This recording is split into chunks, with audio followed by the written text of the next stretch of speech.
Hello and welcome to the Infinity Bros podcast, the only podcast that's perfectly balanced as all things should be. My name is Isaac Edlin. I am your host today, and I have one other Infinity Bro with me. It's Infinity Bro Zayne Ellis. Hello, happy to be here. Another classic Zayne and Isaac mess around. Oh yeah, classic Zayne and Isaac mess around.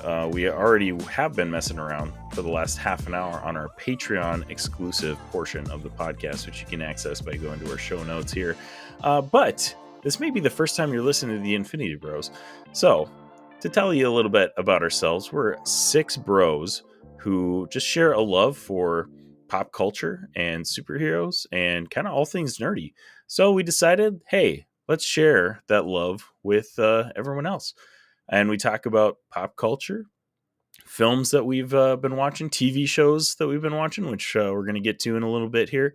And we love to have you involved. So if you can check out some of our show notes, you can go to theinfinitybros.com and you can join our Discord to get involved in the Infinity Bros universe.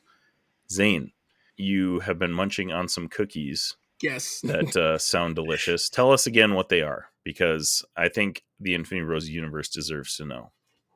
So does this mean we're bringing back What is Zayne Eating? Do we need a bumper for that? You know what? I might have to make one. I might have to make a bumper for that. What is Zayne eating? I that might be a must, you know. But no, they were the Reese's flavored chewy Chips Ahoy. I don't think I've ever tried something Reese's flavored and been like, no, I don't like that. Right. I just, you can't go wrong with Reese's. Like Reese's, just any... Yeah, Reese's is just like base Reese's peanut butter cups are some of like the best candy out there. Right. I don't know, like peanut butter and chocolate is just a match made in heaven. And so is mint and chocolate. We've been talking about that as well, but, a lot of people don't like that combo for some reason. Zayne and I are confounded by the fact that some people don't like mint and chocolate together. Maybe that's what we need to have people message in on that, because that's what tears our friend group chat, because we got a good division that some people are some people are very much pro, like, well, the big one was we were talking about mint chocolate chip ice cream. Right. Yeah. Me and Isaac, big mint chocolate chip ice cream guys. Yep. And then like Max and Robbie are very much against it. Mm-hmm. And I don't know, was Mark in the middle? I don't remember. I feel like, Mark's anti. He's anti. Okay. I thought we had someone else. Mark is in an interesting spot because Kelly, his wife, his beautiful wife, got to mention that on the podcast. Yes. She loves mint chocolate chips. So he sometimes ends up eating it because it's in the house all the time, he says.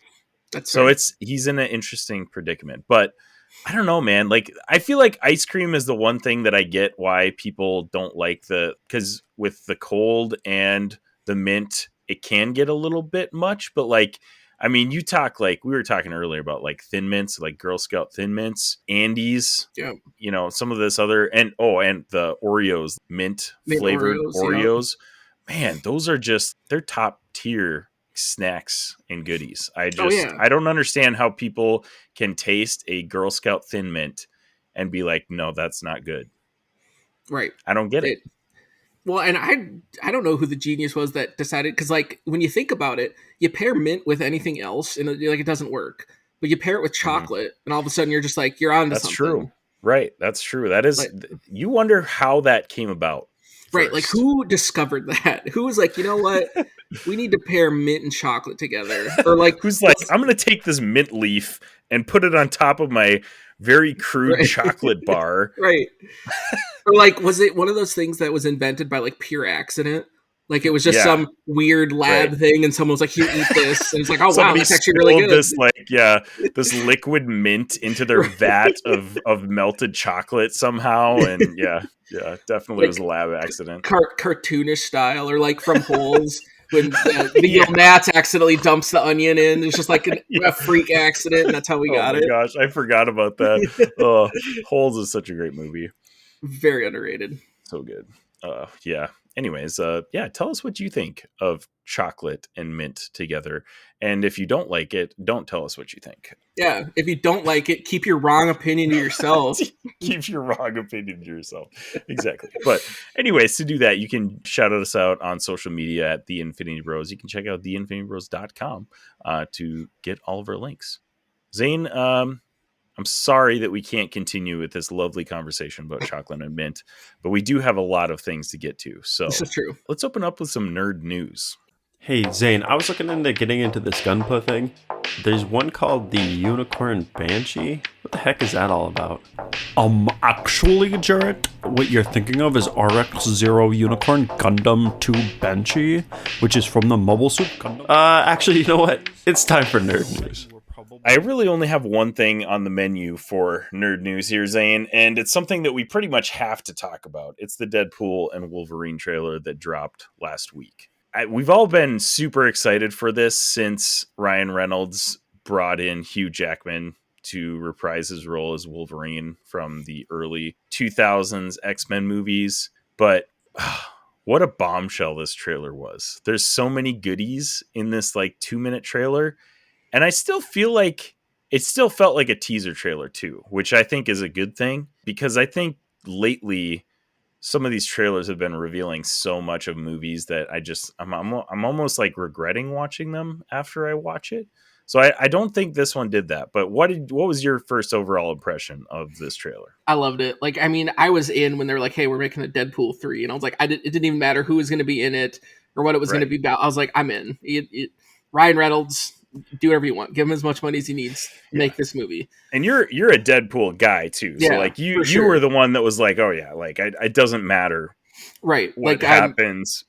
I'm all in. And then as the trailers come out, the trailers have just kind of added to that peak. Just that excitement has gone up and up. Now it's not like I've ever had any doubts that it wasn't going to be good, but it's just you still have those expectations. It seems like those expectations are being met with everything else that comes out.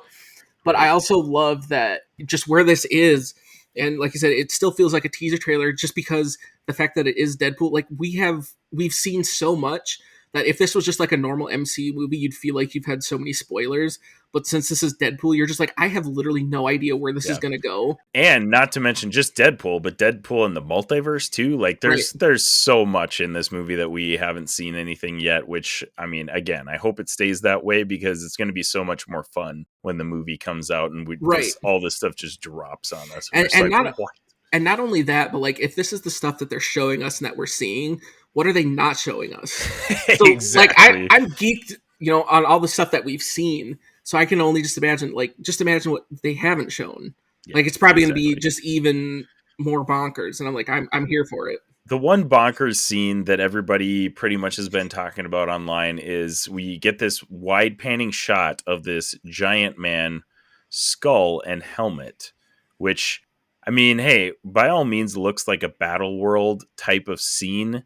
And then you get people doing these analyzations of couldn't have been much more than a 4-5 second clip. And you've got Lady Deathstrike, Azazel, possibly Toad, and some other X-Men-y people standing around that skull. And it's just what is happening right now? There's so much to unpack in just that little tiny 4 or 5 second clip that you're just this movie is going to be bonkers. I'm here for it. Yeah, they're saying on some of those characters that unpacked, it's just well, those are all characters, and then are supposed from that OG the X-Men universe. Yeah, so, if they're all right, well, I mean, obviously you knew that you're getting Hugh Jackman as Wolverine, but it's just all right, so they're jumping back, they're going to connect that, all this other stuff. You're just I'm in. I don't know what they're going to do for it. You got Pyro in that shot. Banshee. I don't know what they're going to do with it, but I'm excited because there's so much they can do. And especially if Feige was just do whatever you want, which it sounds like they kind of had free reign, just do whatever they want. Yeah. Anything could happen. Yeah. Basically, Kevin Feige showed up. I think it was CinemaCon, maybe. I don't remember where they debuted this trailer. It was a month or two ago or something like that. But Kevin Feige came out and basically said, yeah, let's effing go. He actually said the effing swear word. And that's when it was like, oh, Kevin Feige's all in on this. Oh yeah. He's not holding back. He's not like, and that was all of our kind of worries with Deadpool 3, right? Disney bought Fox. They say that this Deadpool movie is coming out, but at that point, we hadn't seen anything that was past like PG-13 from Disney Marvel stuff. So is this going to be toned down Deadpool? How is this going to work out? And this trailer seems to have met and exceeded all of those expectations or fears, I guess, of our kind of MCU fandom out there. Yeah, well, I think that's kind of what everyone's fear of. Man, how are they going to make a Deadpool movie like this? Like, it can't, is it going to be PG-13? Because there's just like, it doesn't really work as a PG-13. And I know that was a lot of people's fear of what constraints is Marvel going to put on it. But then you see this trailer, Feige talked about it, and it seems like, oh, no, they didn't put any constraints on it. And like, they shouldn't have, because watching the first two movies and the amount of money it made, and I mean, at the end of the day, when you talk business, it's about money. Yeah. But even still, like, hey, don't put constraints on this. This movie's going to make a ton of money. And that's especially what Disney and Marvel needs right now, because the way the MCU's been going, it's been trending down. And I think this is the movie that's going to skyrocket that back up, because everyone is going to go, like, everyone's back in. This movie's going to make $1 billion. I feel like is pretty easy to say. Like, R-rated movies don't generally make $1 billion. I think Deadpool 1 made $1 billion. Did Deadpool 2? Maybe it was the opposite. Maybe Deadpool 2 did and 1 didn't. I don't remember the exact numbers, but R-rated movies generally don't. You almost guaranteed that it was going to make $1 billion by bringing Hugh Jackman back. Like, I feel like there's going to be so much buzz about this summer that the common fans that have been lost on the MCU since Endgame are going to be like, okay, this is kind of a big deal. Like, I kind of want to check this out and see what this is all about. Well, it has the No Way Home buzz amplified by 10.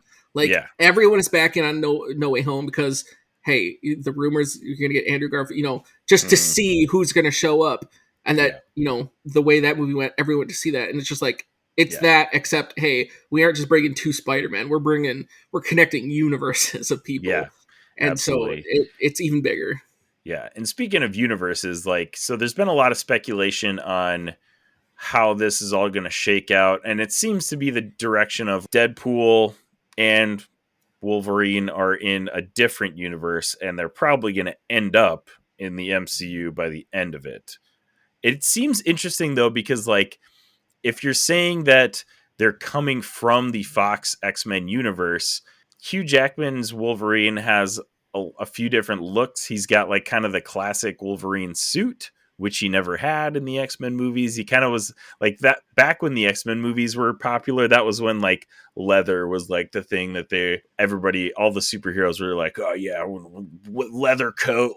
Everybody's going to be in this tight black leather stuff, and we finally get the classic Wolverine suit on Hugh Jackman in this trailer. Man, I just don't know how all the multiverse stuff is. And the TVA also looks a little different from our MCU TVA. So apparently this is a different universe's TVA, maybe, which I don't know how that works, because I thought the TVA was outside of multi-dimensional stuff. I don't know, man. Right. I don't know how that's going to connect, or is it a different, or is this going to be some sort of shift that they can tie into, since Loki completely changed everything with TVA. Right. Now, since those are branches, maybe then that is how you're going to have different TVAs. Yeah. Because you have different branches, so maybe you would have different TVAs.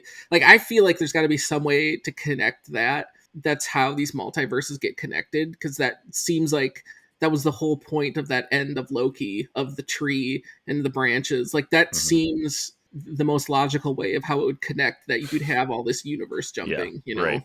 Yeah, I think there's pretty much endless ways you could connect this to the MCU. So whichever way they choose, I don't think it's really going to disappoint very many people. Right. We'll see how it shakes out, but it should be interesting. Back to kind of Kevin Feige letting them do whatever they want. This is a 2 minute, 20 some second trailer. And we must have had at least, I didn't even count, but we must have had at least 10 F-bombs in this trailer. Oh, right. Just in the trailer. Just in the trailer. So there's going to be a lot of raunchy comedy, which there should be with Deadpool. Like that, that's kind of his thing. Right. It has to be there. Like, yeah. I was on the Geek Freaks podcast a couple weeks ago, and we were talking about this, and Ryan Reynolds, he's up there with like perfect casting for Deadpool, for actors casted as, characters and stuff like that. He's got to be like a top 5 casting. And I feel like if he was not able to fully do justice to this movie, he would have just not signed on to do it. Right. I feel like that was what a big part of it was. Like, if he couldn't do it justice, then why do it? Like, I feel like it was an all or nothing type thing. And like, that's what was needed, And we talked about it on our Patreon as well. But like, if you're an actor that is 110% committed to a role, which he is for Deadpool, that's obviously going to come to a better product than if you're just, kind of doing the things and kind of writing your name, I guess, as a lot of actors kind of do in some big pictures and stuff these days. But like, yeah, dude is fully in on this, even though he has blown up, since he became Deadpool. I feel like Ryan Reynolds has become kind of one of those like pop culture, like household name type of people. And he still is all in on this role, which I absolutely love for him. He's doing incredible things, and hopefully he's around in the MCU for a long time. Right. 100%. I couldn't agree with that more. A lot of things to look forward to. Deadpool and Wolverine comes out this summer. Even just hearing Hugh Jackman say "let's effing go" like 7 times in that trailer was just like, I don't even care. I'm all in. I'm here for this. It's so funny. Oh my gosh, it's gonna be great. We didn't mention at the beginning of this, but we do have a special rating system that I will play our bumper for here. Here on the Infinity Bros podcast, everything is ranked from a 0 to 6 point scale. 0 meaning horrible, and 6 meaning absolutely excellent. If all of the Infinity Bros rank something a 6, it gets an Infinity Step. So Zayne, we might as well go ahead and rate this trailer. What'd you rate it? I mean, it's 6 out of 6. Like, I mean, it's exactly, the hype is real, and you watch this trailer, it gave what you needed. You have no idea what's going on or where it's going to go, but you watch that trailer, you're just like, it shows that this is what we need. Or like it shows a glimpse that like this is handled well. This wasn't a half attempt to just like, all right, here's Deadpool, just profit off it. Like, no. This is still true to the character, and we're still connecting it with bigger things. So it's just, I'm here for it. I'm ready for the ride. As far as trailers go, I don't think there was really anything super spectacular about this trailer itself. But the fact that we have Hugh Jackman back as Wolverine, that was like all of the hype for this trailer. Like, I didn't even care about anything else. So I'm going to give it a 5.5 out of 6, just because, like, as far as trailers go, I've seen a lot better trailers. But man, I feel like my hype was already pretty dang high, but somehow it got higher after watching this trailer. Right. So it did what it's meant to do. That's what the trailers are for. Exactly. To get you hyped for, to get you hyped for the movie. So yeah, 5.5 out of 6. Phenomenal trailer. Excited for that movie. All right, Zayne. Now we got the big guns coming out. We got 2 TV shows that we're going to talk about. I already gave our rating bumper. We are going to give a spoiler bumper in a bit, but I want to get a little bit of a non-spoiler review from both of us. We're going to talk about Invincible, first of all, and then later in the show, we're going to be talking about Shogun. So yeah, lots of really cool shows have been coming out. I feel like we're getting kind of content overloaded, and it's not going to get any better as the year goes on, because in June we have House of the Dragon, The Bear Season 3, The Acolyte, and The Boys, all in June. So it's gonna be a great June. Yeah, our episode titles are gonna be like 6 lines long because we're like trying to fit all this stuff, everything in. Yeah, it's gonna be awesome. So probably gonna have some chaotic episodes this summer, but I can't wait. It's gonna be great. So, anyways, yeah, talking about Invincible and Shogun for the rest of the episode here. So let's chat Invincible first, because I think we're gonna spend a majority of our time on Shogun, because it's a show that Zayne and I really, really enjoyed. So Invincible, obviously the second half came out and finally premiered the finale. This is probably a month ago now, guys. I'm sorry. We're getting to this a little bit late. But Invincible Season 1 was phenomenal. I think that actually won our, whatever year it was, 2021, I think it was 2021 TV show Stan Lee Award for the Infinity Bros podcast for best TV show of the year. So we really, really enjoyed Invincible Season 1. And Zayne and I talked about Invincible Season 2 Part 1, which they had this weird release schedule with Season 2. Not really sure how this all happened, but they released the first half. So it was almost like, I don't know, 5 months ago now. Yeah. And then they had a big break, like a 2-3 month break in between, and then released the second half. I still don't know why they did that. We'll talk a little bit about that as well. But quick, like 60-second non-spoiler review for the folks who might want to get into this. What did you think of Invincible Season 2? Season 2 as a whole, I think it was a good like setup of what we're going to get on Season 3. I think Season 1 is still better on like introducing the characters, kind of getting stuff going. Season 2 is still like a solid offering, but it's far more setting up like kind of Mark's journey. There were times it felt like a little more of a slog to get through, but like I said, I felt like Season 2 is more of a transitionary season that sets up what's going to come in Season 3. Definitely would agree with that. That's a really good word to describe it, actually, is like setup. Season 1 was a great origin story. It kind of gave us a little taste of something different, where we're getting these more violent, almost like satirical takes on the superhero genre. This is basically like animated version of The Boys. It feels weird to say that because it's not really story-wise similar, but like tonally feels similar. Where you're getting really violent, it gets grody, it gets gritty, and the origin story of Mark Grayson is just perfect in Season 1.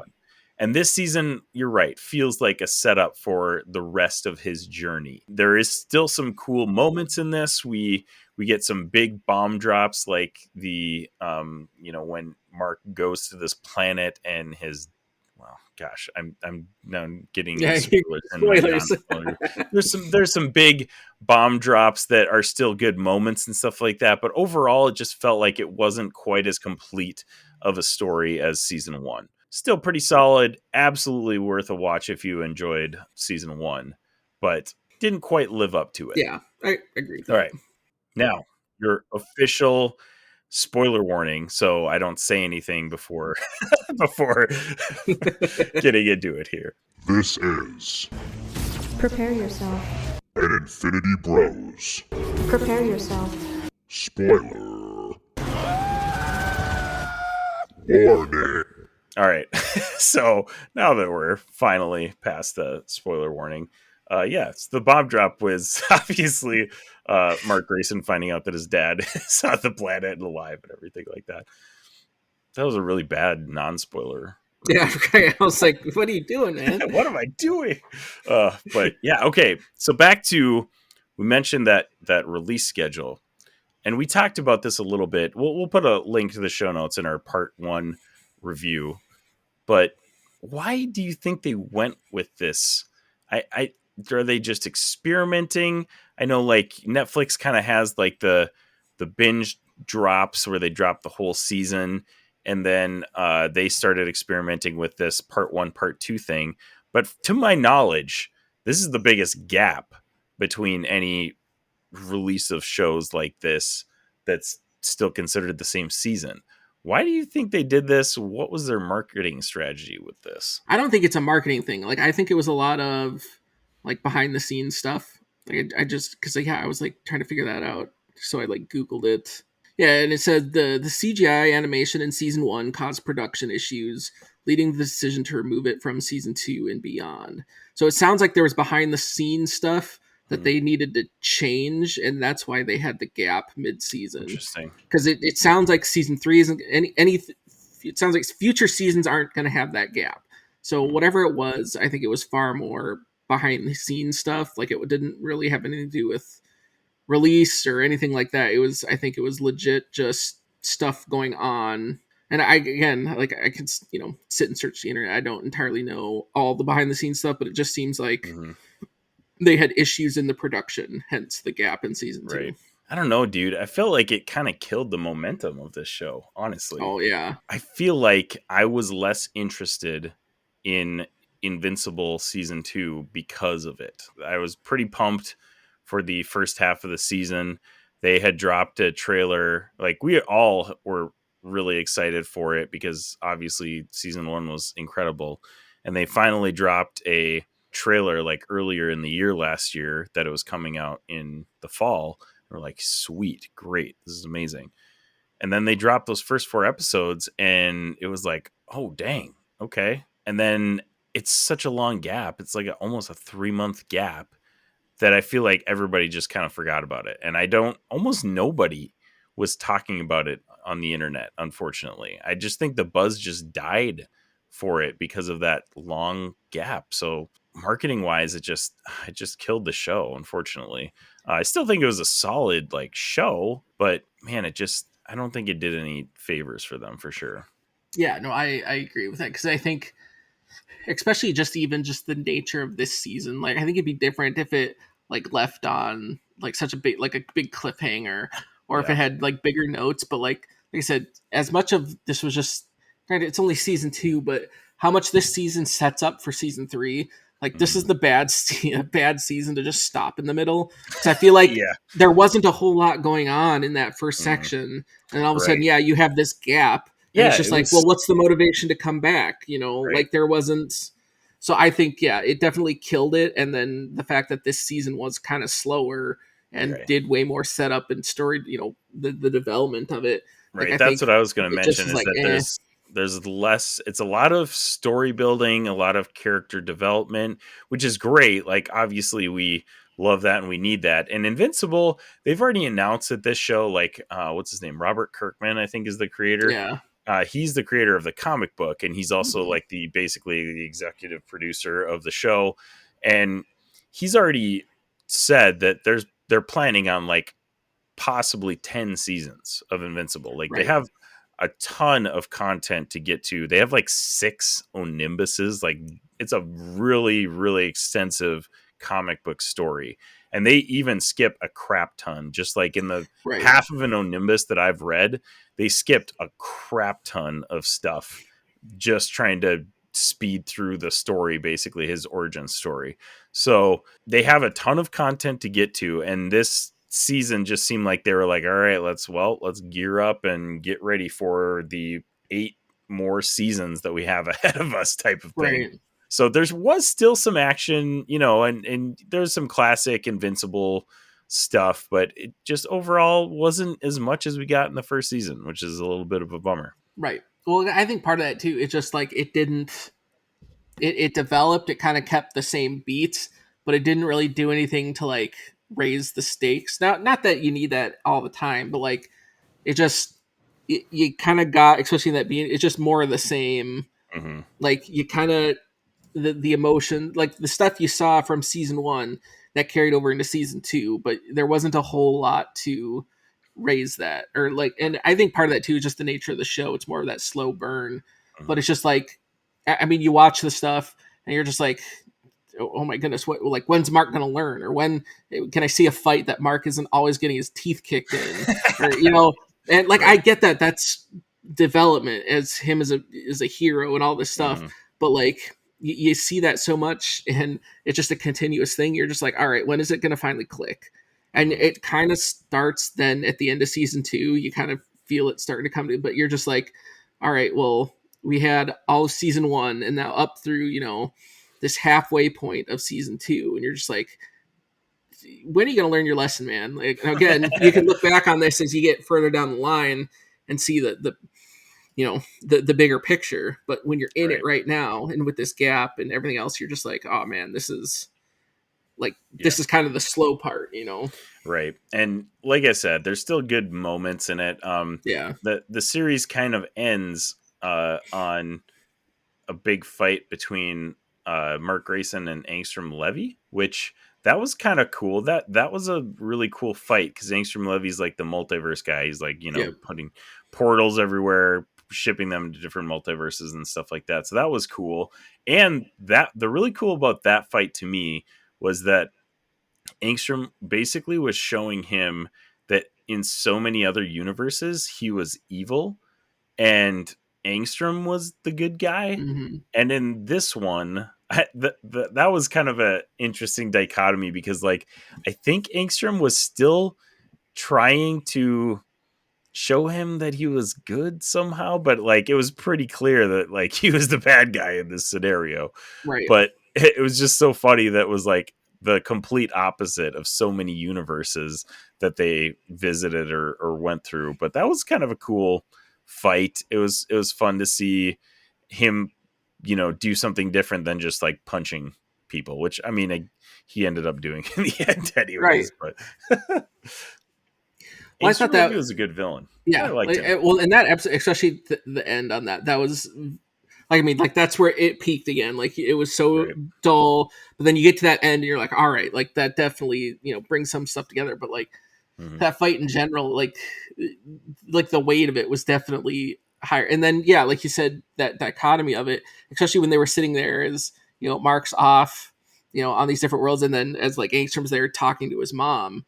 And how then she basically like posed that same like question of, all right, so Mark's evil in all these other universes, but this is the one he's good, and to me you're the one that's evil in this universe, right? And then it goes like, then is there like more like point to that? So like it is these roles kind of the set, like did Angstrom like, I need to be evil to make sure Mark is good, or is it literally just like, oh no, this universe, Mark has the capacity to be bad, so I need to try to take. But I leaned on that, but I didn't think that was ultimately what it would have been, just because he sent him to all these other universes. Well, plus he said multiple times that the only reason he was doing this is because he was like trying to get revenge for what Mark did to him. So like, I don't think he probably thought of that before that fight, but it was just kind of funny. And also voiced by Sterling K. Brown. Yeah. Like, he was a solid villain. And you get the impression that he's gone because like he merged all of his other multiverse like people into himself. So like you would assume that he's gone, but I feel like Sterling K. Brown is too big of a name to like just be one and done. And I feel like we're probably going to get him back at some point. And I don't know the comics either. So this is me willfully being ignorant because I don't want to know the comics at this point. Right. Well, because that's what I was anticipating too. Because like the one world where he ends up like killing Angus, or not Angus, Angstrom. Well, because like, and then the Guardians of the Globe show up, and like that's basically the future of that world. Yeah. But you also got to remember Angstrom in like, that must have been, was it the first part of season 1? What he takes, what is the Crusher brothers or whatever? Mm-hmm. Like those guys make clones. Like that's their whole thing. Yeah. Right. So like it's not entirely out of, that's true. Mm-hmm. out of realm of possibility that he cloned himself, but that's true. Yeah. But yeah, I mean, it could just be the impact, but it also could be, well, maybe he comes around further down the line, Yeah. Yeah, definitely. But, and then the other major storyline in this one was the question mark redemption of Nolan Grayson. He kind of like, I mean, obviously we get the story of him in part 1 of him, like what happened after he left Earth. He goes to that planet. Viltrumites come and decimate that planet, take him captive to be executed. But we definitely get to see glimpses of him like kind of realizing that there's something else inside of him. Like I think he caught a little bit of Mark's spark after that. I was going to say conversation, but it's more like Nolan beating the crap out of him and yelling at him. Well, and that's what I kind of mean is this, especially a transitory season, is you saw them both, Mark and then his dad are kind of on two opposite ends of the scenario. You saw Mark become more like his dad, and at the end of the season, you saw his dad become more like Mark. Yeah. So you kind of had that shift a little bit. That's what I mean. Like, it's not it's good storytelling. Like, it's good, but it doesn't always like come off on the screen. Like, that's character development. That's not, just full blown action. That's Right. what I mean of like season 3 is where it's going to really start. Right. You know, it's setting up season Yeah, 3 because exactly. you have the two people. They're becoming more like each other in And the that's different when ways. it comes down to is like our generation right now is like we're consumers. Like we're expecting big things from everything we watch or consume. And when we didn't get the big like season finale super satisfying thing, I think it didn't sit well with a lot of us, probably not in a bad way, just like it was like, oh, this isn't as good as the first season or whatever. But this like is a building season, so hopefully that means that the build up is part of the journey, obviously, but like that's going to make for a way higher stakes, a better finale in a season down the road, or even like show finale way at the end of their run or whatever. But Right. I think it's going to turn out well for the ending of the show. Just didn't make for a season punch, I guess, of it was satisfying enough, but it wasn't like the best season of television that I've ever watched. Right. Like I would have probably said about season 1. Right. It's just like it's not. Season 2 doesn't set you up with, oh my goodness, I need season 3 right now. But the body of work that you got from season 1 and season 2 tells you like, all right, I'm going to watch season 3 because this is a good story. Yeah, but exactly. But it doesn't have that, end of season 2, all right, we're going to go into 3. It doesn't have that big cliffhanger. It doesn't go like, I guess in comparison of The Boys, where you end the one season and you're ready, like, all right, how are we going to amp up the next season? Yeah, where you're ready for it. Somehow they keep getting bigger and crazier. It doesn't do that. Like, it's not like, oh my goodness, I need to watch season 3 right now. But you're gonna when it comes out, just because it has a good body of work. Every season of The Boys, I'm like, there's no way they can top the last right. season. Like, and then they do. And then they do somehow. So yeah, little bit different this time around. But you could tell that they have the plan that is moving forward. So it will get there. We'll get there. Just got to hold on for a little bit.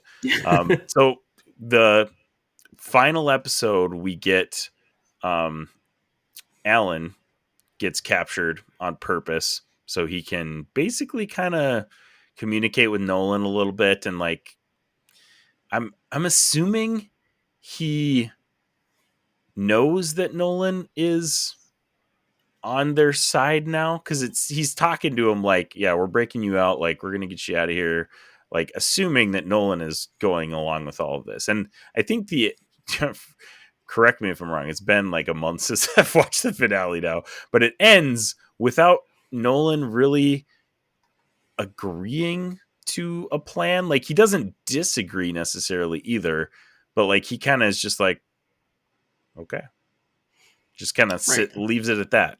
So next season we're gonna potentially get a jailbreak of the Viltrumite prison, which is gonna be that'll be sweet. That'll be wild to watch. Yeah, it'll be. And I love Alan in this season too. Just like comes out and he's just like buff.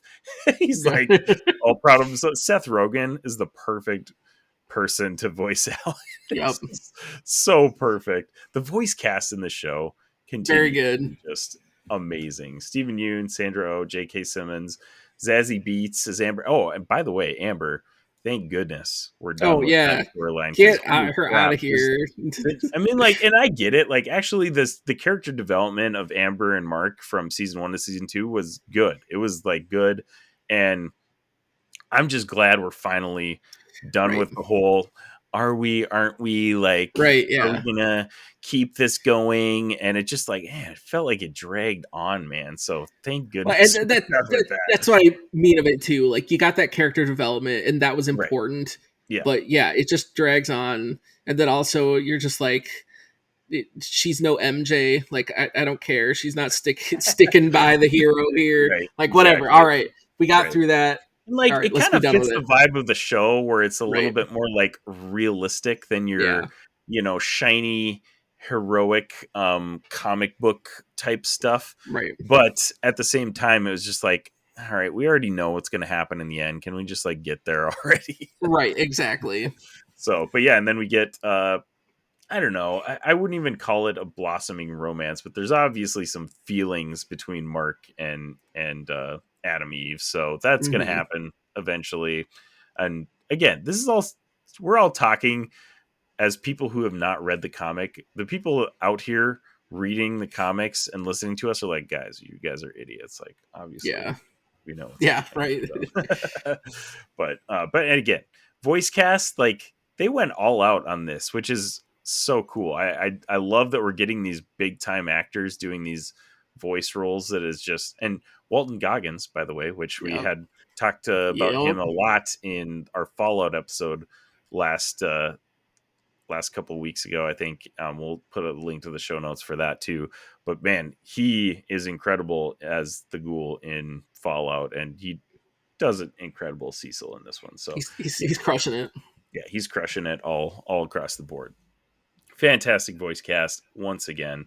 But yeah, I think overall, scene was, I don't even know if I would call it disappointing, but like, yeah, it was a setup season. It was a building season.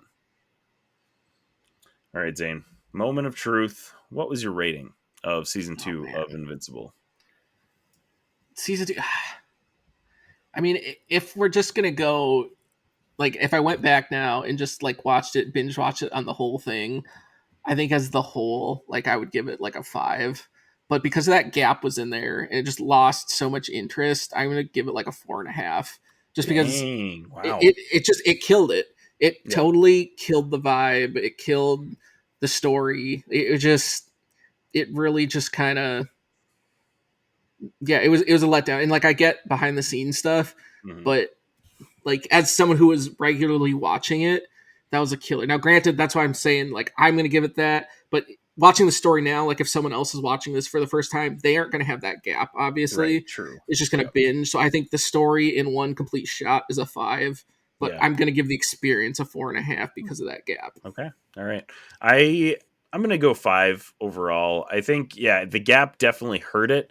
Not enough for me to bring it down a point or half a point or anything. I think in and of itself, Invincible is just a good show. Like, it's just Yeah. one of those solid shows that you're not going to get in other mediums. So I think it's just worth getting a 5, even if this season wasn't as exciting or overall impressive as season 1. But yeah, 5 out of 6, still really good. And obviously, if you watched the first season and loved it, you're definitely gonna love this one as well. So yeah, there you go, 5 and a 4.5. So Yeah. all right, now we're gonna talk about something that I think, if I'm not mistaken, we're gonna give much higher scores. So yeah, dun, that's a good bet. Shogun miniseries. Can't even call it a miniseries. It's 10 episodes. They call it a miniseries on IMDb. I mean, I guess but technically it's a miniseries because it's all self-contained. yeah, that's true. Dropped February 27th on Hulu. When a mysterious European ship is found marooned in a nearby fishing village, Lord Yoshi Toranaga discovers secrets that could tip the scales of power and devastate his enemies. This is set in, like, Zane, you're going to be my guy that I'm going to lean on for this. It's like 1600, Japan, right? Okay. I believe it is set like do in they 1600. call when? Okay, feudal Japan. When is that era? Is this considered feudal Japan at this point? I mean, I think feudal's a little older than Or older? this. Okay. This is, yeah, kind of that the beginning of like the Edo period, because like this is the end of kind of like the shogunates. So Zane's already talking over my head, and we're like 5 seconds into this review. So obviously, background a little bit. Zane is a big history guy, and you majored in history in college, right? I did, yes. So this is like right up Zane's alley. I told Zane this like a month ago, or not even a month. It was probably like 2-3 weeks ago or something. I was like, dude, this is your show. You need to watch this because you will absolutely love this. And then he texted me like a week later, and he was like, yeah, I'm already on episode 6. And I was like, I'm not even that far. You're already past me. So yeah, this is right up Zane's alley. He's going to be the guy that will know all the historical facts of the background of the show. Obviously, it's actually based on a novel by James Clavell, but it is pretty relevant and accurate to the time period. Still a historical, fiction type book, but it's historical fiction, but it is based a lot of stuff on stuff that actually happened. yeah, exactly. So really, really cool.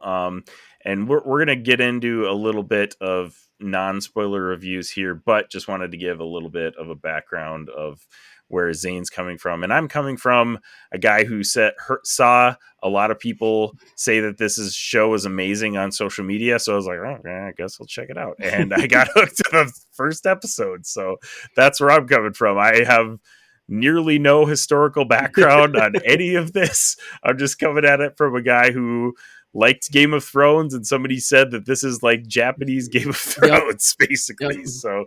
So yeah, and I thought that was a pretty accurate description after watching the first Game of Thrones minus the magic and dragons. Like, you take that out, and this is it. Exactly. So, all right, Zayne, non-spoiler review. What did you think of Shogun? Shogun, fantastic show.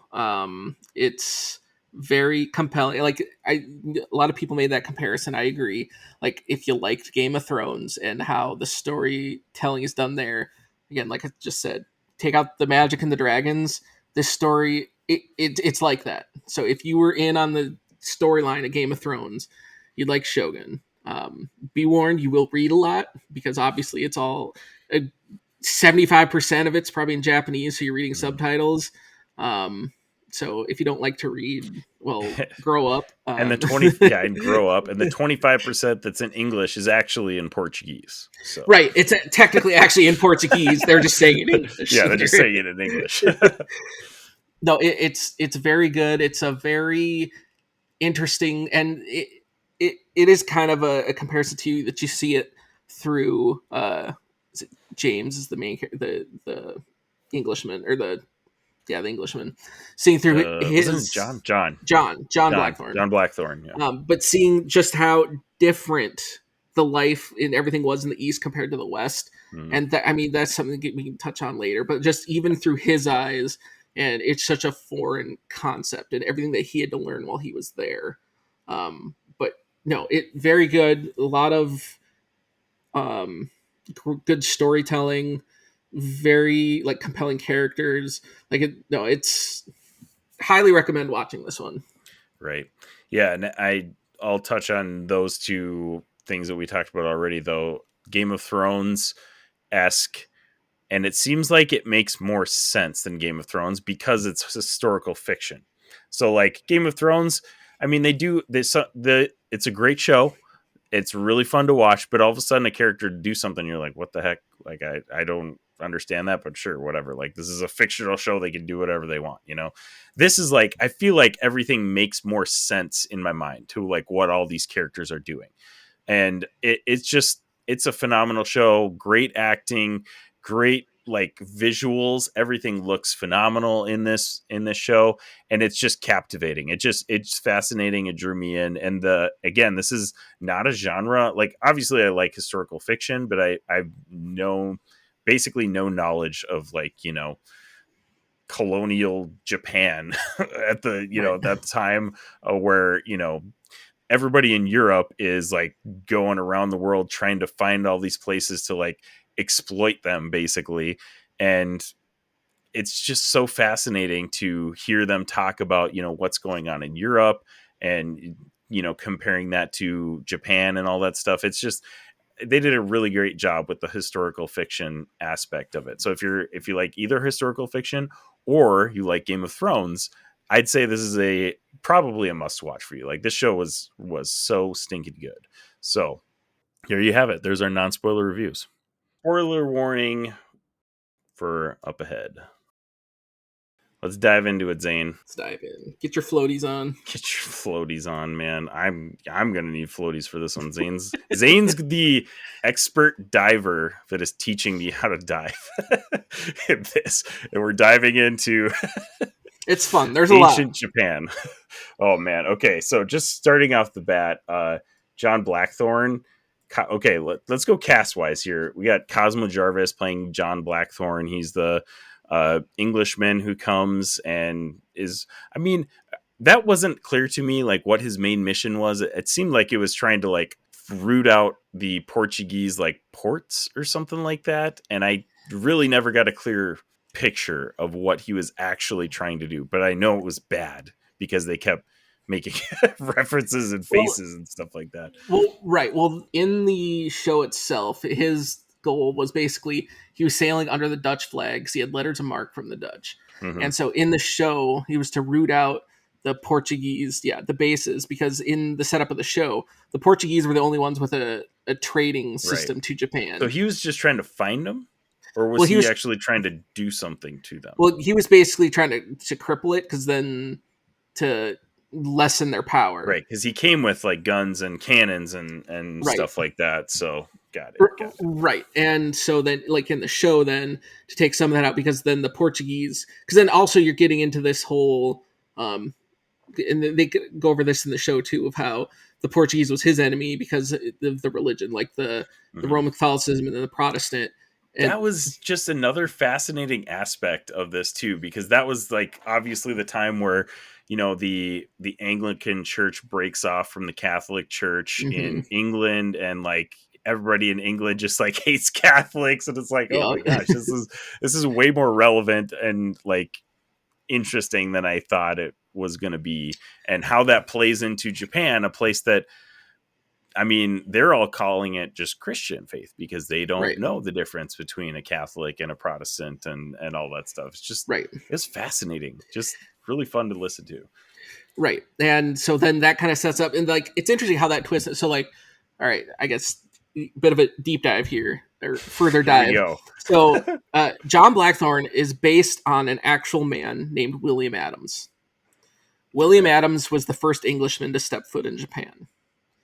And the story is still fairly similar. So like they sailed, I think he left Europe. I think they left on like 5 ships. And there's a bunch of more stuff that happened. He was sailing on with the Dutch. I don't remember the name of the Dutch ship, but they went with 5. They sailed down. They sailed through the Straits of Magellan.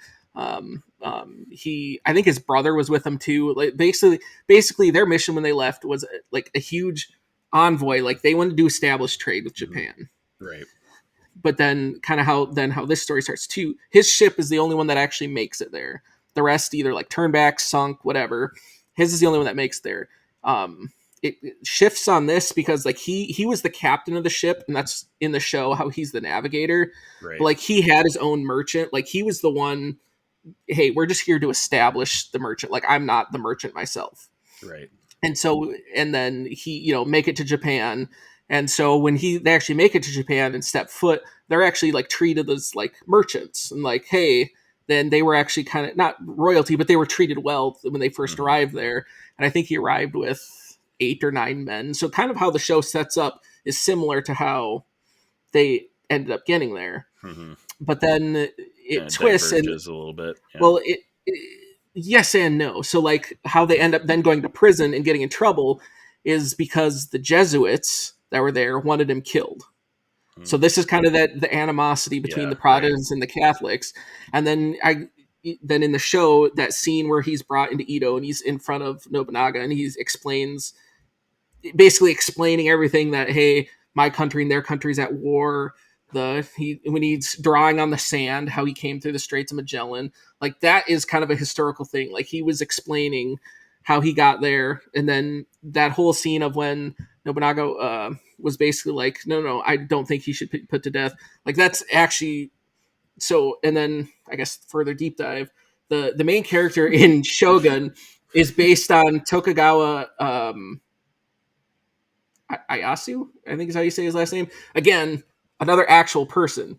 So when they were having this meeting, he was basically like, the Jesuits wanted him killed, but he was like, no, I have no reason to put this man to the death.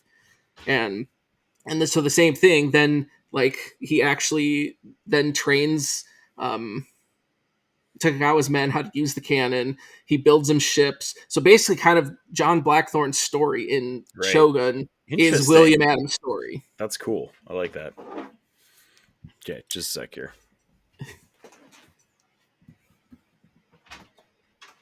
It's okay. Relax. Here. Lay down.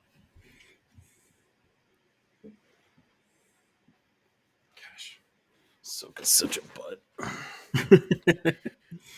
If my door is closed down here, she'll just scratch and claw at the door until I open Oh, it. really? Oh, stinker. Hey, Just like, lay down. I know you're in there. Nope. Lay down. If you're going to be in here, you lay down.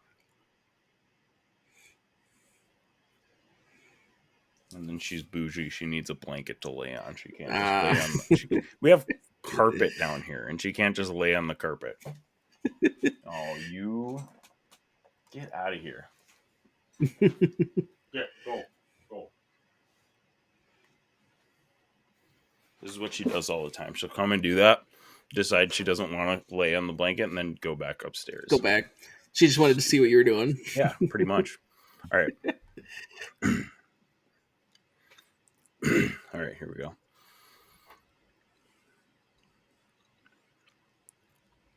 Gotta get this out of my mouth. All right. So you mentioned, I'm actually not sure what the name is that you mentioned, but that it's based on Toranaga, who's the main character of this. So the basis. So Toranaga is based on Tokugawa. I can't remember how to say his last name. It's like Ieyasu or Yasu. Okay. Who began the Tokugawa shogunate. So that's kind of where the whole name of shogun starts, because the Tokugawa shogunate was the last one. It ran from like 1600 to like 1860s. So his line started all that. Mm-hmm. But everything that happened in there, because like his line started in like 1600, the last shogunate ended in like the 15, I don't know. It was like 10 years or whatever. But that last shogunate, and so everything that happens kind of in the between, it sets a lot of that up. Like there was the Council of the Five Elders that Hideyoshi set up at the end. So again, kind of like in the show, you have the five elders. Then because they, so Hideyoshi set that up because he had a child with the concubine, and then he set up the five elders because like, hey, wait till my child's old enough to rule. So that's what we saw in Shogun. And so that was kind of still based on that setup. Even though like Hideyoshi, so it sets off because I don't remember if they name it that older guy who dies before the Council of the Elder. I think they only called him like the Taiko, whatever, basically like the ruler. Yeah, I don't think they actually ever named him. Yeah, but like, I don't think they did either. But like he's set off as being like this honest, like great, man at the end. But the character he's based off in real life basically went crazy at the end. And so like this was one of the stories that you're like, oh, this would really suck. But it also, when you look into it, it's just like, it would just be terrible living in ancient Japan like this. So because of their rulers, because of all the ruling. But like, okay, so before Hideyoshi ended up getting that concubine pregnant, he had no heirs. So he went to one of his top generals that he loved, like, like a son, super trusted, and was like, hey, I don't have any heirs. I want you to take over for me after I pass away. And you're like, okay, this seems like a cool thing. This is someone he really trusts. Yeah.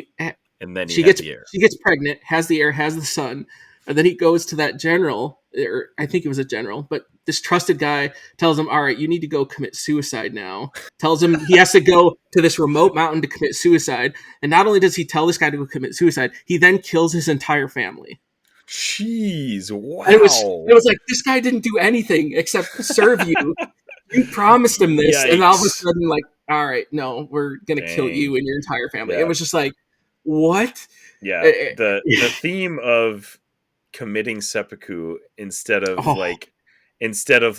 doing a punishment for that person or whatever that's just a crazy concept. And I love how John Blackthorne is just baffled by it. Like, absolutely, this is nonsense. It's such a foreign concept that like he just can't wrap his head around. And it is like a foreign concept to us still. Like, it's just like, oh my gosh, like you're making them commit suicide, right? Like, what?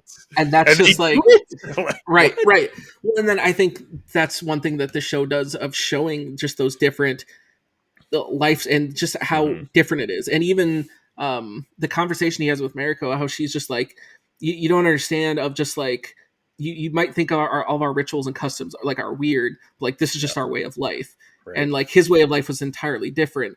And like watching it on a show and seeing that, even just as you're watching it, you're just like, this is so bizarre. But it also, like, you felt those emotions and those thoughts even through the character John Blackthorne, because you're just like, that's what any of us Westerners or even a European back in the 1600s seeing that would be like, Yeah, are you kidding me?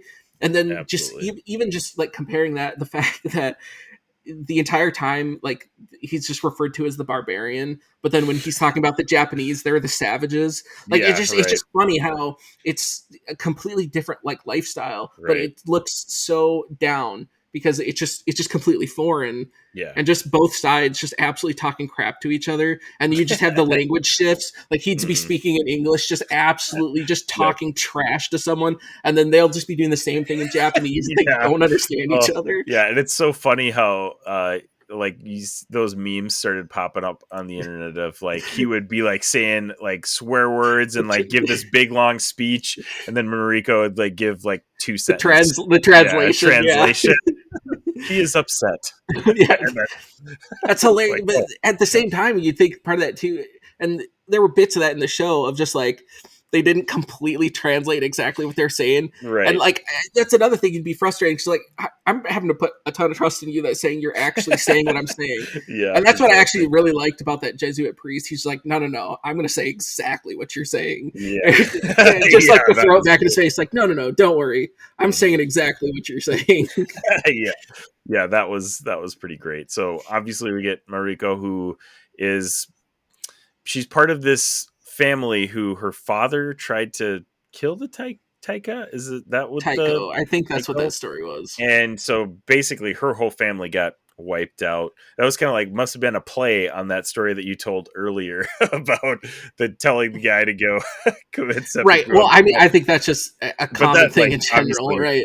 right, that's like but totally different story. But like anyway, she is spared by her husband at the time, and she basically is like, I want to die. Like throughout the whole show is like, yeah, I don't want to live, but her husband basically makes her live.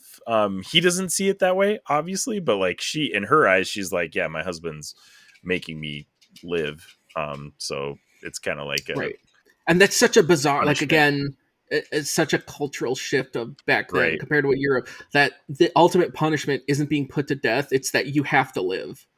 Yeah. Like, and granted, it's just entirely different of the concept back then of just like, and she explains it to John so many times. It's just like death is just part of life. Like you live, you die. Like, and Yeah. so many of the people in that ancient, like, it was just like it was fine. Like that's Right. just it is what it was. Yeah. But when you have that frame of like mind, how the fact that no, you have to live, like that's your punishment. Like I order you to That's live, your or even punishment, like right? that's wild. Like it's That is such wild. a backwards thought process. Hmm. And then you even saw that too with the I don't remember her name, but the the girl who basically gets then assigned to Fuji? John Yeah, Fuji. Fuji, yeah. Yeah. And the fact, and not only that, that goes through the whole thing too. Just Hmm. her husband just spoke impolitely Yeah. there, and Yeah. he got killed, and his son. And And it his was son. just like ended Baby his son. line, baby son Wild. ended his line because he Yeah. spoke out of turn. And you're just like, and it was the same thing that she got commanded to live, and you're just like, Mhm. it's such a bonkers, like a pack, and Yeah. you're like, oh wow, that's a Right. very different Yeah. cultural mindset. Anna Sawai plays Mariko, and she does a phenomenal job. Yeah, She's probably, I think she's probably my favorite character in the show. yeah, Like just the emotions that she goes through, like learning, like and getting to know John Blackthorne, and in her eyes, like the backwards way that he lives and like does things, and kind of like getting to know him and falling in love with him eventually before she dies. but yeah. but yeah, it's just it's wild, man. It's a great story. It just, man, every top tier filmmaking, acting, visuals, like I mentioned, everything about the show is just phenomenal. And I wanted to mention there is the Jesuit priest guy. Tommy Basto plays Father Martin, and he's kind of like he represents kind of the Portuguese element of like the trade going on, and he's more on the like church side, but obviously the church is the one that's doing all of the Right. trading and everything over there. So like he kind of by association has to like look out for the Portuguese interests, even though he says he's there for, to spread the gospel and the church and all that good stuff. So, but he does a great job. And I love, like you mentioned before, he is Portuguese, but he has been in Japan for quite a while. So he knows Japanese very well. And he was the one that actually taught Mariko how to speak Portuguese. Yeah. So it's so funny to go from Mariko to back to Father Martin and them translating. Like you said, he knows Portuguese very well. So he knows the exact words to translate it back into, whereas Mariko probably doesn't know Portuguese quite as well. So she's generalizing, simplifying things. So it's very interesting to see them go back and forth. And he does, I did not get a good vibe from him at the beginning of the show, but towards the end of the show, like, he does seem to actually care about Mariko and like the people of Japan in general too. Like I was a little bit surprised towards the end of the show that like he turned out to be a pretty positive character among the Portuguese, who every other Portuguese person in the show is basically depicted as a dirtbag. Right. so it's funny to get him as like a kind of a light of positivity in that culture. And that's what's kind of an interesting too, of like, there were a lot of Jesuits who had that, and generally we're bringing that, and then it's set a little later, but I don't know if you've ever watched the movie Silence. It has Andrew Garfield and Adam Driver. Oh, I've heard of that movie. I need to. I very much recommend this. So that movie takes place a little bit after this. So this is like a further on. But Tokugawa makes like an edict from all this, of everything that happens with the Jesuits and stuff. So basically, he makes a policy that says everyone who's foreign to Japan, you got to get out. I only want Japanese people here, and this means even Christianity. And so because of stuff that he established, like, that's where a lot of the persecution from like the Christian church in Japan starts to happen under him. Not that he like directly is the one doing it, but he was just like, no, I don't want anything foreign to Japan. We only want Japanese stuff, Japanese people, everything else get out of Japan. And so then the movie Silence takes place a little after that, because then the plot of the movie of Silence is Andrew Garfield and Adam Driver. They're two Jesuits from, I don't remember if it was Spain or Portugal, but basically the man that they trained under was in Japan. And then they basically heard that I don't remember the actual word for it, but like he basically like denounced his faith.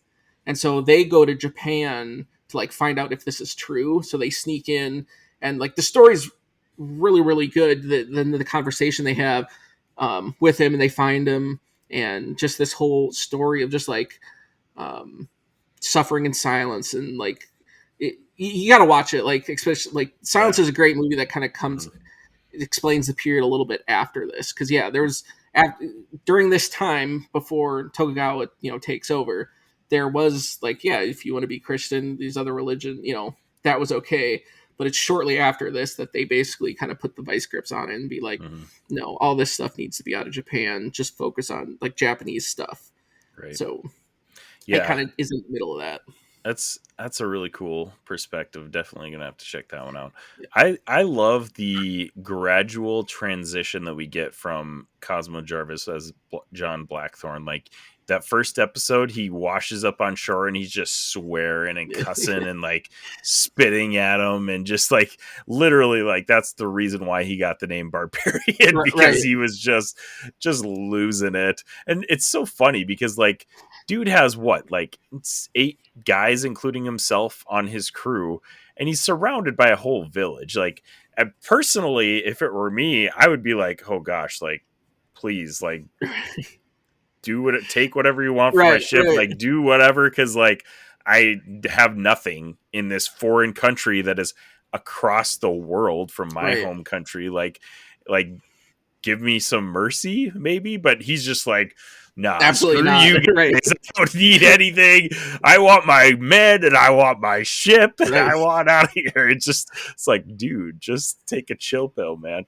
But he earns the name Barbarian, and throughout the show, man, it's so cool to see his turn to appreciate the Japanese culture. And like I don't know if it's the final episode or maybe it's the second to last, where he's in his like Japanese like robes, goes to like finally get his men, which he's been asking about from the very first episode. And he shows up and they're just like destroying this like tavern thing, just like they're acting still like he was that first episode. And he realizes like, oh my gosh, like these guys are, I was like just a terrible person, terrible like human being up until I realized what these people are teaching me and what these people have to offer me. And it's so crazy how he confronts that one guy and then he just turns around. He's like, you know what? I'm just going to stay here. I'd like, screw those guys. It's not worth it.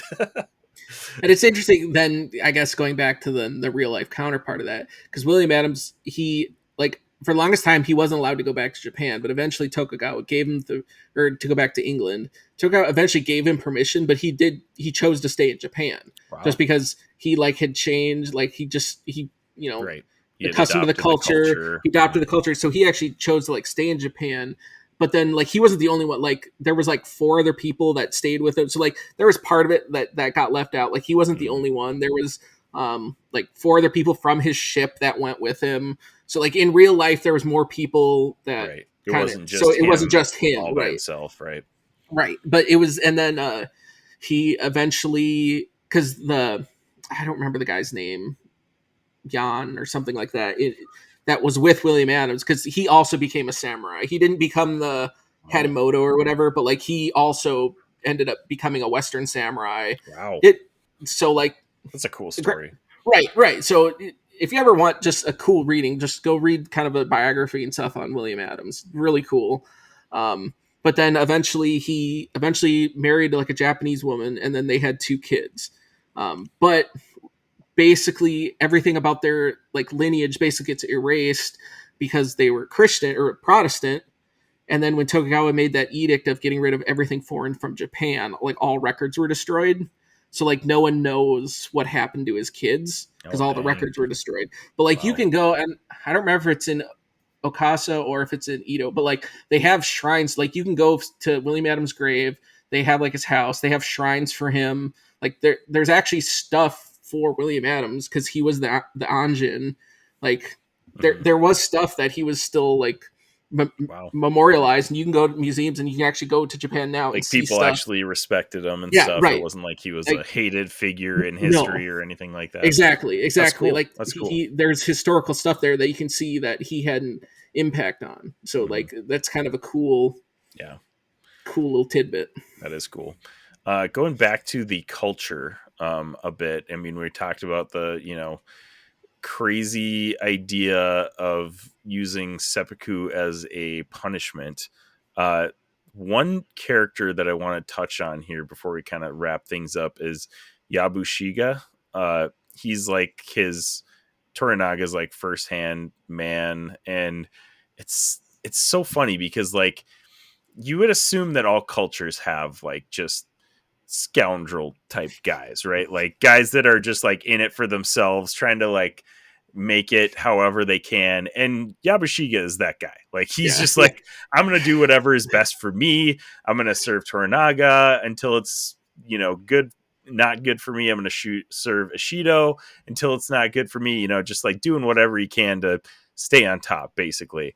And at the very end, like the last episode, he still dies with honor, in like Japanese culture by committing seppuku ordered by Toranaga, which I thought for sure. I thought for sure at the last second he was just gonna be like, nah, I'm not gonna do this and like run away or something like that. But like, no, he's still, even though he's like a scoundrel or whatever in the Japanese culture, he still honors their culture and still like kind of goes by what, people are holding him to. So I thought that was pretty cool that he kind of owned up to what he was in the end. And I did love before they got the thing. Well, number one, the first on the face of just like putting yourself in the shoes. Like I couldn't fathom the fact that it was just like he was before him, like, hey, you have till tomorrow sundown to kill yourself. It's just like I couldn't even put myself, like, if that was the culture that we were in, that like, hey, you got to kill yourself by tomorrow night. Like that is such a wild such a foreign concept. Yeah. But that's what it was back then. But then I also love how he countered with that, how he was like trying to suggest the different ways that he could go die. And he's just like, just let me go get eaten by fish. He was just like suggesting all these weird things. That's when he was getting desperate. Yeah. Right.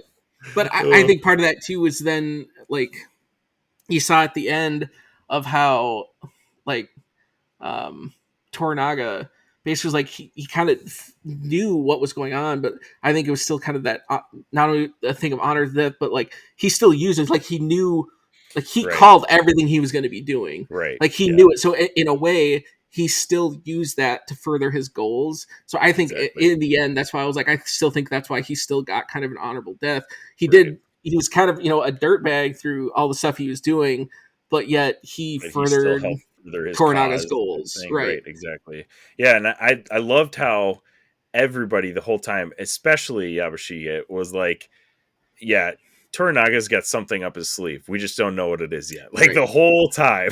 Like and we still don't really, because it kind of ends and you don't really see beyond what all of this is leading up to necessarily. Like you're assuming that Toranaga and Ishida are going to go to war, blah, blah, blah, all that stuff.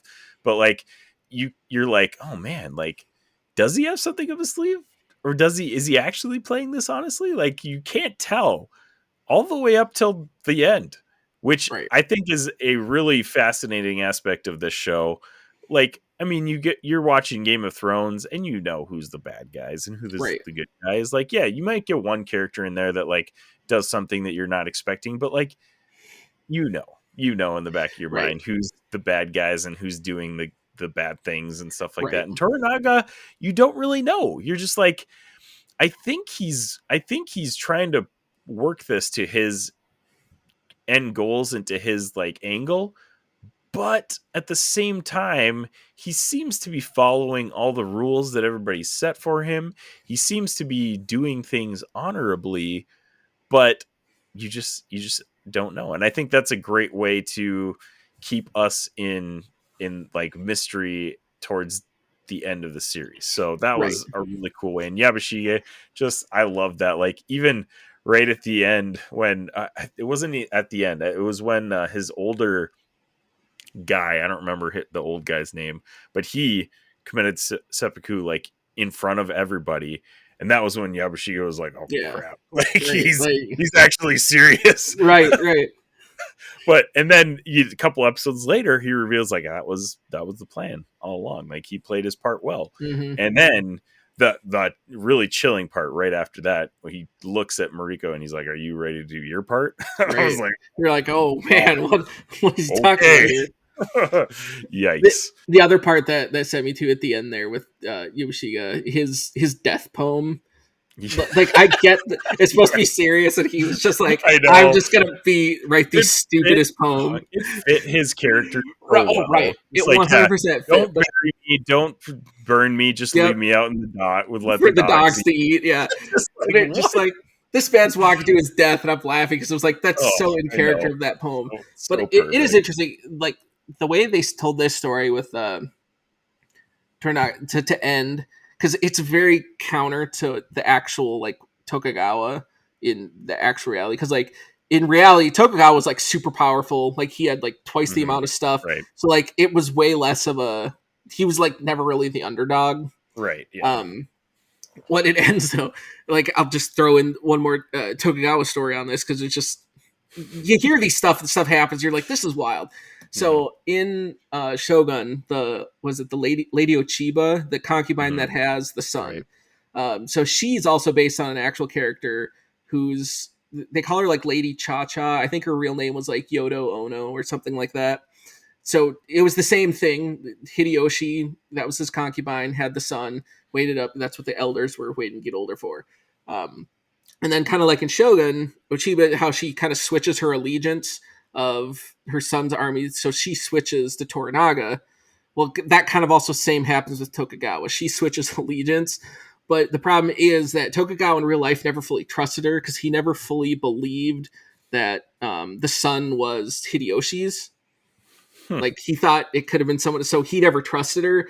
And so basically then when Tokugawa, like how he becomes Shogun is then he marches like on Osaka Castle, lights it all on fire, and just burns her and the kid alive in the castle. Jeez. Oh my And like gosh. that's basically how he becomes Shogun. So it's again like the end of Wild. the story there of like, oh no, she joins, but the reality is just like, I don't actually trust you. We're just gonna get you out of the picture.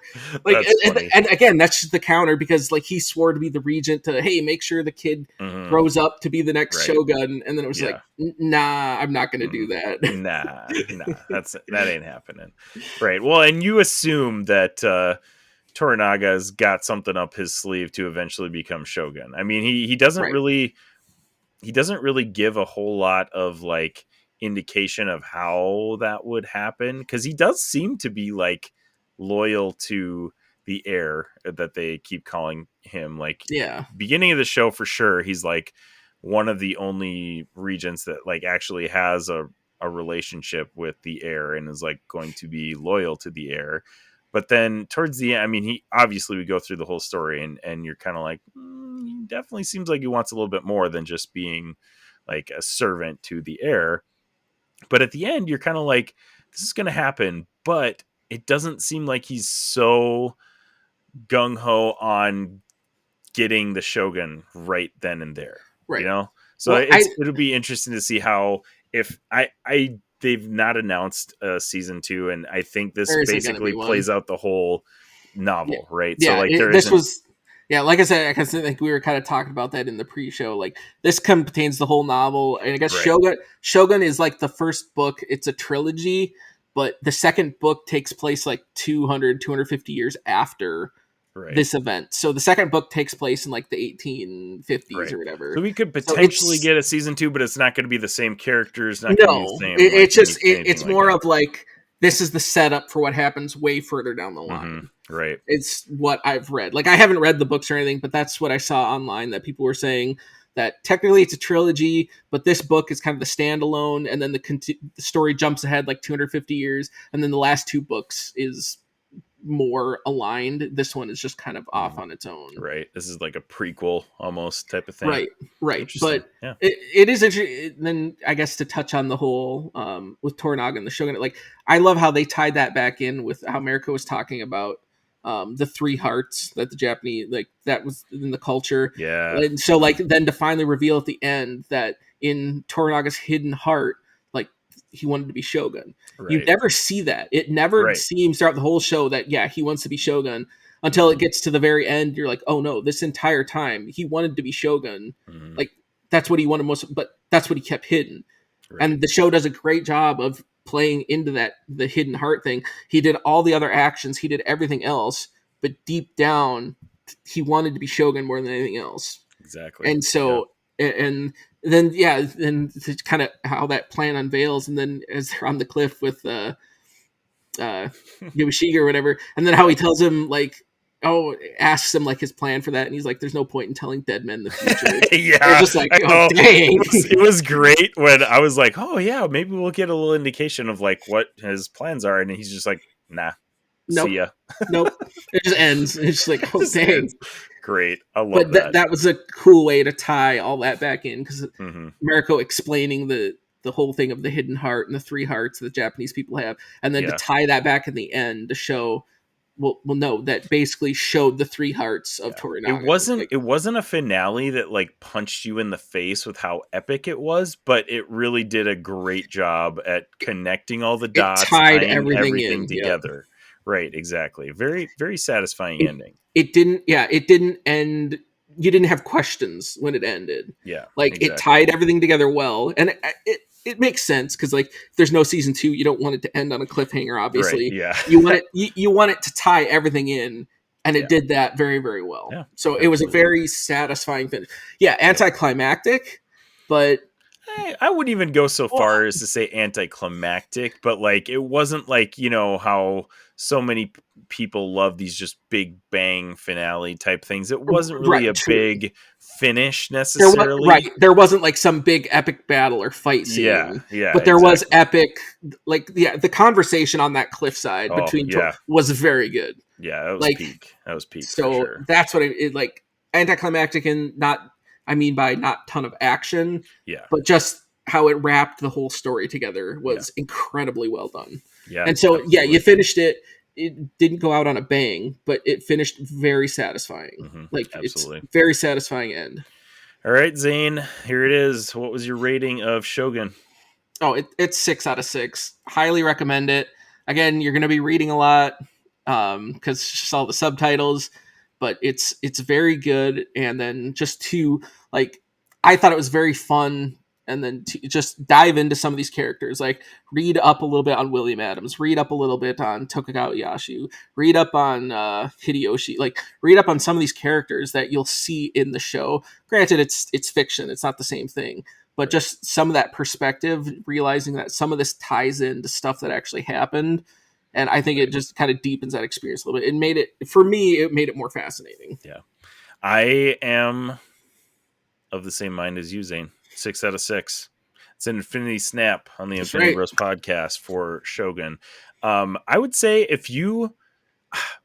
I almost struggled to call this a must watch because I know a lot of people struggle with watching shows with subtitles and in different languages and stuff like that. But if you want a real life Game of Thrones, this is that show. This is the most realistic Game of Thrones type show that I think you could come up with. It's so great.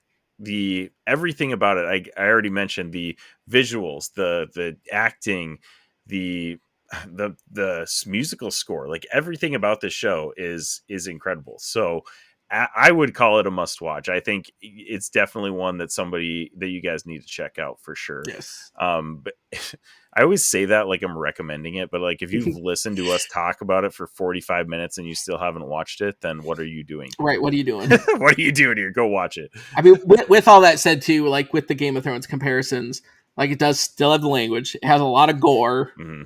And some nudity, not as much nudity as Game of Thrones. So not as much nudity or sex. There still is some, but there it's not some, as much because there is a crap ton of nudity and sex in Game of Thrones. Yes. So I don't know. I want to hear your opinion on this too. The scene for me, obviously gore and I've seen enough. It's just whatever. The scene for me that I legit was oh my gosh, is when they were showcasing the cannons. And the one guy came to show, and they shoot him from the cannon from the other side, and I was just I legit, my eyes were just, wild. I was they had a pool of blood, and then severed bodies just all over that was bonkers. And the fact that the guy was just standing there talking, that all of a sudden you just the cannon shot and just. You're just oh my god! And then I don't know if it's the same guy even, but one of the guys that gets tore up with a cannon is has literally no limbs, and he's he's got one half of an arm or something, and he's yelling at the guys as they're going and killing everybody else that's laying on the ground. It was just oh my gosh, that was the one scene. It was just oh dang. Yeah. There were actually multiple times where I was watching this show, and my wife doesn't like blood and gore and all that stuff. But and they it's Japan. They have samurai swords. They cut off people's heads all the time. Right. Every episode there's a severed head somewhere. Right. Somewhere. And every single time she walked in watching this show, there was a severed head there, and she's just what are you watching? What are you watching? I swear, it's happens every single time I'm watching a show. She walks in at the most inopportune time. And then you're just sitting there I promise it's actually good. You just have very poor timing. No. Dude, Game of Thrones was worse because there were multiple scenes in Game of Thrones that she walked in on somebody getting raped or something just horrible happening, and I'm sitting there feeling ashamed for watching the show because she walked in on that part, and I was just right. You feel so gross. It's low-key. I promise the rest of the show isn't like this. I mean, it kind of is, but not constantly. It's that feeling of when you're watching something and your parents walk in, and it's always at the worst time. Yeah. You're just I promise it's not like this the rest of the show. That happened. Just that awkwardness. Yeah. You're just that happened when I was watching Invincible season 2 because there's that one episode. I think it's the first episode in part 2 where they have that big battle with the was it the Sequids or I don't remember, but like what's his face Rex gets literally shot in the head.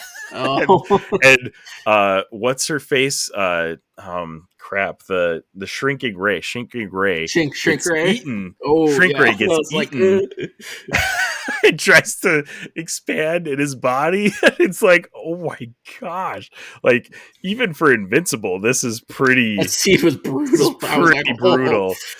So, but yeah, my mom like came to my house when I was watching them. I was like, oh my gosh, I'm glad she didn't like walk in when I was watching that, but I was like, oh, this right. Just like, oh.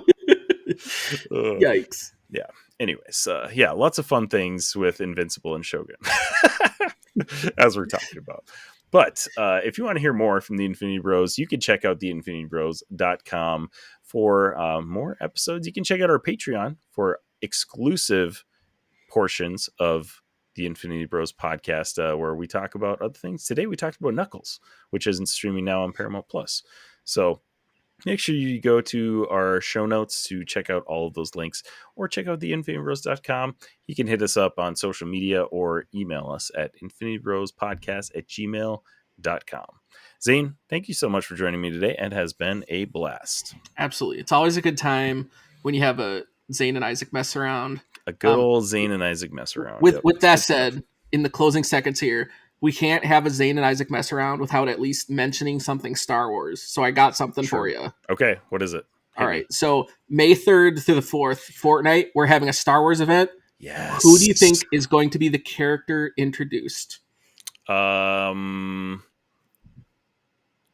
I spoil it? Because I think I saw. I think I saw it too. So just throw it out there. That's why I was just like, I saw a picture of Lando. Yep. I have also heard. What are you thinking of? Well, I've heard rumors of the picture of Lando. I've heard rumors of Rebel Leia, and I've heard rumors of Chewbacca. Oh, Chewie. Oh, yep. So Chewie would be huge. So that's why I was like, I would spend money on a Chewie skin. So. Right. So that's why I was like, I got to throw that out there of just one Star Wars question. And then, I don't know, just the rest of the roadmap.